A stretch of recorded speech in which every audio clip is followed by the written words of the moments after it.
A ver, imagina por un momento el juicio más injusto y diría que irregular de toda la historia. Vale, me sitúo. Tienes al juez, que supuestamente tiene todo el poder del Imperio Romano, y está literalmente sudando de terror. Sí, totalmente acorralado. Y luego están los acusadores, ¿no? Que son líderes religiosos intachables, pero que de repente están pisoteando sus propias leyes. Y jurando lealtad a su peor enemigo, por cierto. Exacto. Y en el centro de todo este caos absoluto, el prisionero ensangrentado y atado es el único que parece estar dictando cada uno de los movimientos. Sí, es que es una inversión total y fascinante de lo que entendemos convencionalmente por autoridad y poder. Hola a todos, hoy es viernes 3 de abril de 2026. Nuestra misión en esta inversión profunda es analizar la narrativa de la Pasión según el Evangelio de Juan, concretamente los capítulos 18 y 19. Un texto tremendo, la verdad. Y quiero dejar súper claro desde el principio que nuestro objetivo hoy no es, no vamos a hacer una lectura puramente devocional o un resumen de eventos que mucha gente ya se sabe de memoria. Claro, hay que ir un paso más allá. Eso es. Vamos a explorar este texto como lo que también es, que es una obra literaria magistral y un tratado brutal sobre la tensión política, la manipulación de masas y, la naturaleza de la verdad. Y creo que es vital abordarlo desde esa perspectiva analítica, porque el texto de Juan está construido con una precisión, quirúrgica. No da puntada sin hilo, ¿verdad? Para nada. El autor no se limita a hacer una crónica de una ejecución romana. Organiza la historia temáticamente para demostrar que este prisionero, a pesar de las apariencias, está orquestando los términos de su propio final. Pues empecemos desgranando precisamente esa ilusión de poder, porque el relato establece esta dinámica desde el minuto 1, en la oscuridad del huerto, al otro lado del arroyo Cedrón. Ajá, una escena súper cinematográfica. Y aquí es donde quiero que nos detengamos en un detalle logístico. A ver, el texto dice que Judas llega con soldados y guardias de los sumos sacerdotes. Sí. Pero históricamente, no estamos hablando de 3 o 4 policías locales con linternas, no. Estamos hablando de un despliegue masivo. Exactamente. El término original griego sugiere que trajeron a una cohorte romana. ¡Ostras! Una cohorte entera. Que podía estar compuesta por cientos de soldados profesionales, armados hasta los dientes. Y eso además de la guardia del templo. ¡Madre mía! Es un exceso de fuerza abrumador, lo que nos indica claramente que esperaban una resistencia violenta o un levantamiento armado. Y en lugar de encontrar a un líder rebelde atrincherado en plan guerrilla, Jesús se adelanta hacia este ejército y les pregunta, ¿a quién buscan? ¿Así? ¿De frente? Ellos responden, a Jesús de Nazaret, y él contesta, soy yo. Y entonces ocurre algo que si lo lees rápido parece sacado de una película de fantasía. El retroceso, claro. Toda esta cohorte de soldados profesionales retrocede y cae al suelo. A ver, antes de analizar esto a fondo, yo misma habría pensado que era pura dramatización. Es lo normal, suena muy espectacular. Pero hay un mecanismo cultural y psicológico operando aquí, ¿no es así? Lo hay. Y tiene un peso enorme. En el griego del texto, la frase que usa es ego eimi. Vale. Que es la traducción directa del nombre divino revelado a Moisés en el libro del Éxodo. Ya sabes, Yahvé, el yo soy el que soy. O sea, no está diciendo solo soy ese hombre. Para nada. Para la guardia del templo judío, escuchar a un hombre pronunciar y reclamar el nombre inefable de Dios en medio de la noche representa un shock cultural y teológico masivo. ¡Qué barbaridad! Se les debieron cruzar los cables por completo. Totalmente. El autor utiliza este colapso físico de las tropas para ilustrar que la autoridad del prisionero no reside en las armas. Reside en su identidad. Exacto, una identidad que paraliza literalmente a sus captores. Es decir, el texto argumenta que él dicta los términos de su propio arresto. Y se hace aún más evidente cuando desarma a su propio seguidor. La escena de Pedro. Sí. Pedro, en un ataque de pánico o de heroísmo malentendido, saca una espada y le corta la oreja a Malco, que era el siervo del sumo sacerdote. Una reacción impulsiva muy humana. Pero Jesús lo reprende inmediatamente. Le dice que guarde la espada y añade, no he de beber la copa que el Padre me ha dado. Ajá. O sea, no solo rechaza la violencia de plano, sino que protege a los suyos negociando su libertad ahí mismo. Así es. Demuestra que no es una víctima arrastrada por las circunstancias, sino que tiene el control. Y claro, esta detención nocturna nos lleva directamente a una gran interrogante sobre el sistema legal de la época. Que tiene mucha tela, sí. Ahí es exactamente donde quería llegar. Porque, a ver, si los líderes religiosos como Anás y Caifás tenían a su propia guardia del templo... Sí, la tenían. y consideraban que Jesús había cometido una blasfemia digna de muerte, la pregunta obvia es, ¿por qué no lo ejecutan en secreto esa misma noche y acaban con el problema de raíz? Sería lo más lógico desde su punto de vista, sí. ¿Por qué montan todo un circo legal que termina involucrando a la máxima autoridad del Imperio Romano? Pues básicamente por una limitación política impuesta por la ocupación romana. Cuéntame más sobre eso. El Imperio Romano había despojado al Sanedrín, que era el Consejo Supremo Judío, de lo que llamaban el ius gladi. El derecho de la espada. Exacto, el derecho de la espada, o sea, la autoridad legal para aplicar la pena capital. El Sanedrín podía arrestar, interrogar y juzgar delitos religiosos internos. Pero no podían ejecutar a nadie. Bajo ninguna circunstancia podían ejecutar legalmente a un prisionero sin la ratificación oficial del prefecto romano. O sea que tienen que construir un caso político, no religioso. Tienen que convencer a Roma de que este maestro itinerante es una amenaza de seguridad nacional para el César. Ese era el único camino viable para ellos. Es una maniobra burocrática fascinante, pero letal. Y fíjate en cómo el autor entrelaza este proceso político con la psicología humana, porque nos presenta dos escenarios simultáneos de cobardía política. Ah, ¿te refieres al contraste entre el patio exterior y los salones interiores? Exacto. Funcionan como un espejo. Por un lado tenemos a Pedro, el mismo hombre que hace un par de horas estaba dispuesto a enfrentarse a una cohorte romana entera con una espada corta. Sí, el mismo. Ahora está en el patio exterior, calentándose junto a un fuego de carbón encendido por los guardias. O sea, está rodeado del enemigo. En una situación súper vulnerable. Y cuando una simple sirvienta de la puerta le pregunta si él es discípulo, se acobarda y lo niega. Y no solo una vez, lo niega 3 veces antes de que cante el gallo. Es que es una vulnerabilidad desgarradora. Pedro pierde por completo su marco de referencia ahí. ¿En qué sentido? Pues que él esperaba un líder militar que instaurara un reino por la fuerza. Y al ver a su maestro atado y sometido voluntariamente, todo su sistema de creencias colapsa en ese momento. Claro, no entiende nada de lo que está pasando. Su negación nace del miedo inmediato a la exclusión y, bueno, al peligro físico inminente. Totalmente comprensible a nivel humano. Pero luego, la narrativa nos lleva al palacio, frente a Poncio Pilato, el prefecto romano. Y aquí vemos el segundo tipo de cobardía política. Esta es de otro nivel. Pilato debería ser la encarnación del poder inquebrantable de Roma. Pero si analizas el texto de cerca, Pilato parece un líder político o un alto ejecutivo de una corporación moderna atrapado en la peor crisis de relaciones públicas de su carrera. Es una comparación buenísima. Está aterrorizado. Está vacilante. Y los líderes religiosos lo manipulan a su antojo. Es una observación muy aguda. El texto detalla cómo los líderes religiosos se niegan a entrar en el cuartel de Pilato para no contaminarse ritualmente. Ah, claro, porque querían poder comer la Pascua. Exacto. Lo cual, sinceramente, es el colmo absoluto de la hipocresía. O sea, están conspirando minuciosamente para asesinar judicialmente a un hombre que saben que es inocente de cargos políticos. Sí. Pero están mortalmente preocupados por mantener su pureza ritual para una festividad. Es de locos. Y encima obligan a Pilato a salir al balcón, a hablar con ellos, luego entrar al cuartel a interrogar a Jesús, luego volver a salir. Lo tratan como a un recadero, literalmente. Y el interrogatorio en sí entre Pilato y Jesús es quizás el diálogo más denso de todo el texto. Es un choque de mundos. Pilato intenta imponer su marco mental imperial. Le pregunta a Jesús si es el rey de los judíos. Está buscando claramente una confesión de sedición. Quería cerrar el caso rápido. Pero Jesús cambia completamente las reglas del juego al responder: «Mi reino no es de este mundo». Zasca. Al decir esto, Jesús le arrebata a Pilato su única forma de entender la autoridad, que está basada en legiones, en cobrar impuestos y en la fuerza coercitiva bruta. Y Jesús lo remata, diciendo que ha venido al mundo para dar testimonio de la verdad. Y aquí llega esa frase famosísima de Pilato. ¿Qué es la verdad? Uf, esa frase. Yo siempre la he leído como una mezcla de cinismo extremo y, no sé, fatiga burocrática. Pilato sabe perfectamente que el acusado no es una amenaza para Roma. Lo sabe de sobra. Intenta soltarlo ofreciendo a Barrabás, que el texto aclara bien que era un ladrón.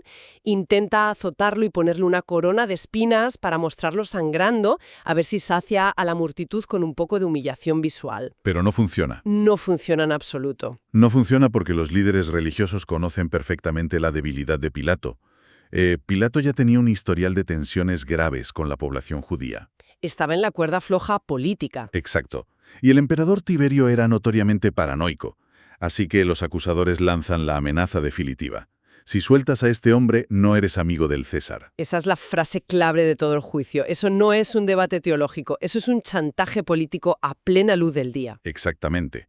Ser amigo del César no era solo una forma de hablar, era un estatus oficial y muy prestigioso. O sea, un cargo con privilegios. Perderlo implicaba no solo el fin de la carrera política de Pilato, sino probablemente enfrentarse a un juicio por alta traición en Roma. Y eso significaba la muerte. Directamente. Ante la perspectiva de perder su capital político y su propia vida, Pilato sacrifica la inocencia que acaba de comprobar. Pero el precio que pagan los líderes religiosos por esta victoria táctica es asombroso, ¿de verdad? Es un precio altísimo. Para acorralar a Pilato gritan a pleno pulmón: no tenemos más rey que el César. Uf. Históricamente, estas personas aborrecen la ocupación romana. Anhelan un Mesías que los libere del imperio de una vez. Totalmente. Y sin embargo, en ese momento, con tal de eliminar a un enemigo interno que desafía su status quo, renuncian a su propia teología, a su esperanza nacional, y juran lealtad absoluta a su opresor imperial. Es una ironía histórica devastadora. Es que el autor subraya esa exclamación precisamente para evidenciar la bancarrota moral total del proceso. Se vendieron por completo. El sistema religioso se ha aliado con el sistema imperial, abandonando sus principios fundamentales única y exclusivamente para preservar su cuota de poder. ¡Qué fuerte! Y en medio de todo esto, Jesús le recuerda a Pilato su verdadera posición.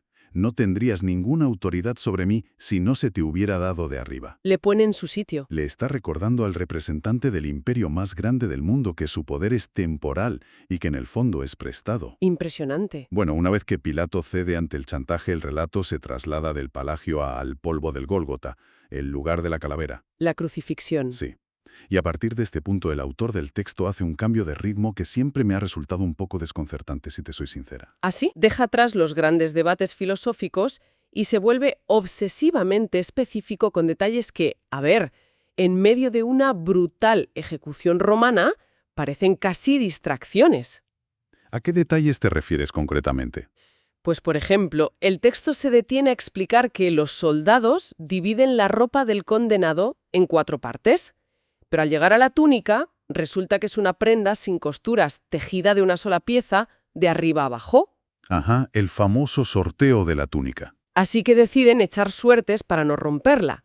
Y un poco más adelante, cuando Jesús dice «tengo sed», el autor especifica meticulosamente que le acercan una esponja con vino agrio utilizando una rama de hisopo. 2 detalles clave. Mi pregunta es, frente a la atrocidad física, que es la cruz, ¿por qué el autor dedica espacio a hablar de las costuras de una prenda o de la botánica exacta de una puñetera rama? Porque para el autor de este relato, la crucifixión no es simplemente una tragedia física o, digamos, un fracaso político. Entonces, ¿qué es? Es un tapiz teológico, donde cada hilo está meticulosamente codificado. La túnica sin costuras, por ejemplo, no es un detalle aleatorio para darle color a la escena. Vale. En las leyes del Antiguo Testamento, específicamente en el Éxodo, se estipula que la vestimenta del sumo sacerdote debía estar tejida de una sola pieza para no rasgarse. Ostras. O sea que... El autor está argumentando visualmente que este hombre en la cruz no es un criminal ejecutado al azar, sino el verdadero sumo sacerdote oficiando el sacrificio definitivo. Claro, lo entiendo. No está haciendo periodismo de sucesos. Está argumentando que este evento aparentemente caótico encaja perfectamente en una tradición de siglos. Exacto. Y asumo que lo de la rama de hisopo tiene una función similar, ¿no? Absolutamente. El hisopo es fundamental en la historia judía. Fue la planta específica que los israelitas utilizaron la noche de la primera Pascua en Egipto. Ah, para pintar los dinteles de las puertas. Exacto. Con la sangre del cordero, lo que indicaba al ángel de la muerte que pasara de largo y lo salvara. Madre mía, la conexión es directa. Al introducir el hisopo en esta escena, la afirmación del autor es ineludible. Está declarando a los 4 vientos que la persona en la cruz es el Cordero Pascual definitivo. Sabiendo todo esto, el momento de la muerte cambia por completo de significado. El texto dice que Jesús exclama: «Todo se ha cumplido», y entrega su espíritu. Un final que él mismo decide. Pero claro, sabiendo cómo operaban las crucifixiones, esto no encaja con los tiempos normales. Hay que explicar la mecánica fisiológica de lo que estaba ocurriendo, porque el texto menciona que luego los líderes piden que se quiebren las piernas a los crucificados para acelerar el proceso. Sí, el crurifragium. ¿Por qué romper las piernas acelera una ejecución? O sea, no es solo para infligir más dolor, ¿verdad? No. Es una cuestión anatómica aterradora. La crucifixión romana estaba diseñada para matar por asfixia lenta, no por desangramiento como mucha gente piensa. ¡Qué horror! El peso del cuerpo tiraba de los brazos, oprimiendo la caja torácica y los pulmones. Para poder inhalar y exhalar, la víctima tenía que empujar con los pies apoyados en los clavos, levantando el cuerpo, rozando la madera. ¿Y eso durante horas? Con edades, era un proceso agotador. Al quebrar las piernas con un mazo masivo, eliminaban el punto de apoyo.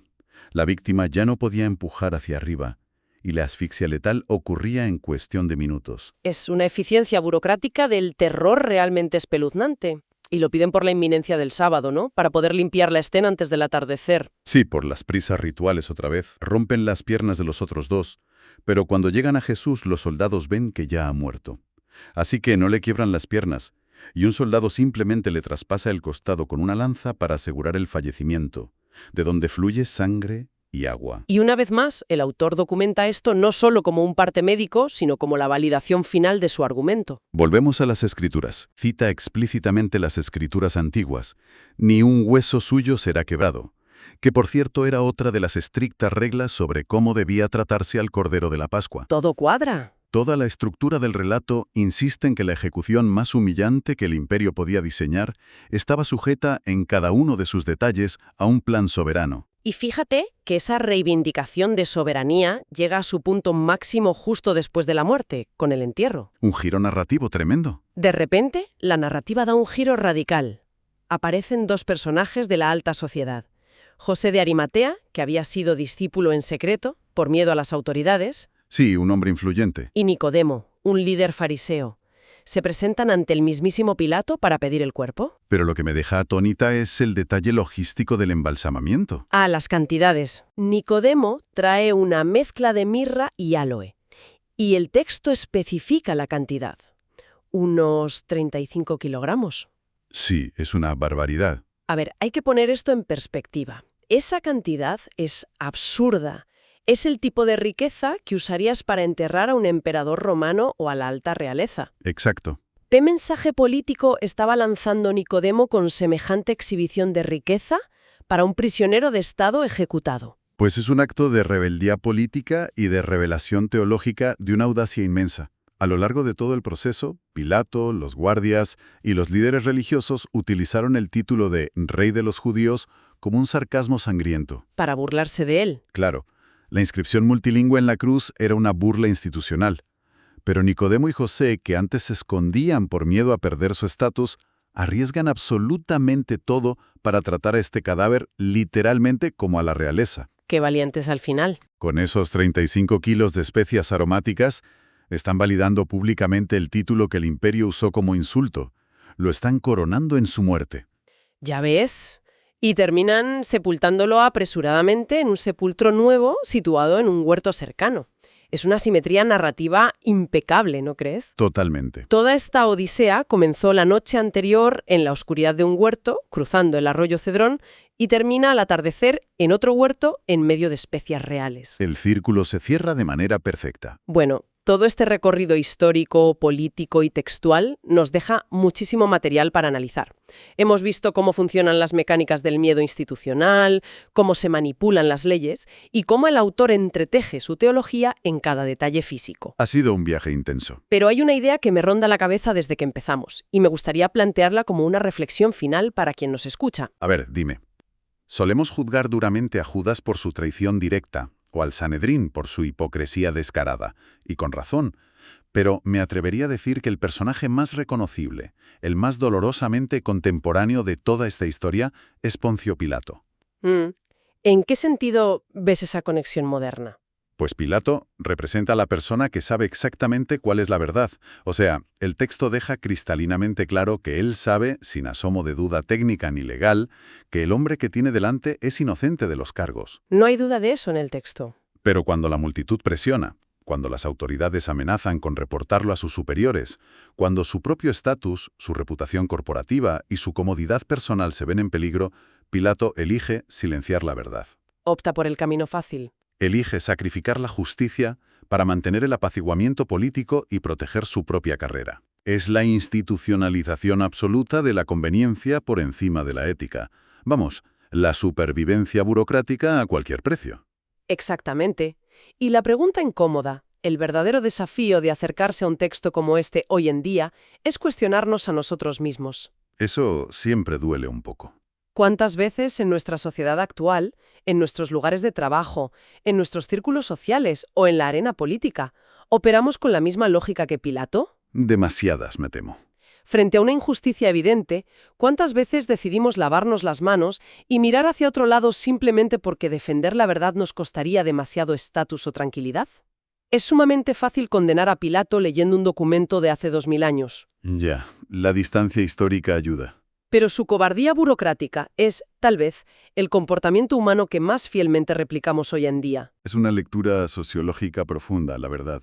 Nos obliga a mirar más allá de la historia antigua y, bueno, examinar nuestras propias lealtades en el presente. Pues con esa incomodidad productiva cerramos nuestra inmersión profunda de hoy.